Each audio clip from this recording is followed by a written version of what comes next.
বন্ধুরা, আজকে নতুন একটা আইটেম হচ্ছে তরমুজের খোলের ভেতর দিয়ে ভাপা চিকেন। তার জন্য আমি বেরেস্তা তৈরি করে নিয়েছি, বেরেস্তাটা নামিয়ে নিয়েছি। রসুন, বেরেস্তা, হচ্ছে জয়িত্রী, লবঙ্গ, এলাচ, দালচিনি সব দিয়ে ভেজে আমি তুলে নিয়েছি, পেঁয়াজের সাথে বেরেস্তার সাথে ভেজে নিয়েছি। এবারে হচ্ছে প্রথমে হচ্ছে আড়াইতে লাগবে আমন্ড। এই যে আমন্ডকে গুঁড়ো করে নিয়েছি, জয়িত্রী, আর হচ্ছে আদা গ্রেট, আর হচ্ছে টমেটো, হলুদ, লঙ্কা গুঁড়ো সব কিছু দিয়ে একটা ব্যাটার তৈরি করে নিয়েছি। আর একটু তেল আর নুন দিয়ে ব্যাটার তৈরি করে নিয়েছি। আর মাংসটাকে ম্যারিনেট করে নিয়েছি দই, পাতিলেবু, হলুদ, তেল আর নুন দিয়ে। এবার আমি দেখাচ্ছি, তেলটা বসিয়ে দিয়েছি, তেজপাতার সাথে ভেজে নিয়েছি। আর আছে এর সাথে পেঁপেকে গ্রেট করে নিয়েছি, পেঁপেটা গ্রেট করে নিয়েছি। এবারে তুমি ব্যাটারটাকে আমি তৈরি করে নিচ্ছি, মশলাটাকে তৈরি করে নিচ্ছি, নিয়ে আমি কাঁচা মাংসের সঙ্গে মাখাবো।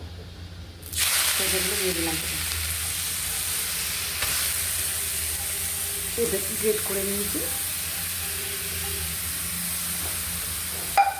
পেঁপের সাথে আমি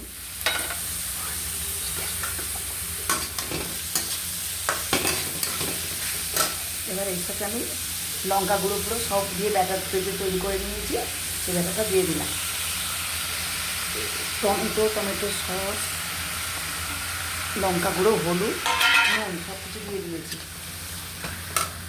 দিয়ে এবার হচ্ছে এর সাথে আদা দিয়ে দিচ্ছি, আদা, জয়িত্রী গুঁড়ো, আর হচ্ছে বাদামটা একটু দিয়ে দিলাম এখন। আর হচ্ছে বাদামটা বাকিটুকু দেবো।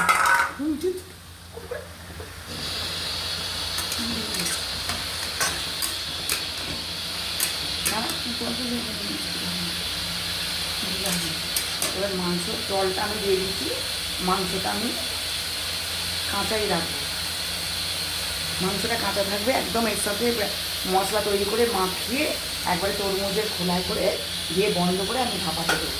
একটা নতুন নিয়মে রান্নাটা হচ্ছে। আমি এবার এতে দিয়ে দিলাম, এই জলটা দিয়ে দিলাম, আর একটু দেবো ভিনিগার এর সাথে মাখানোও আছে, আর একটু ভিনিগার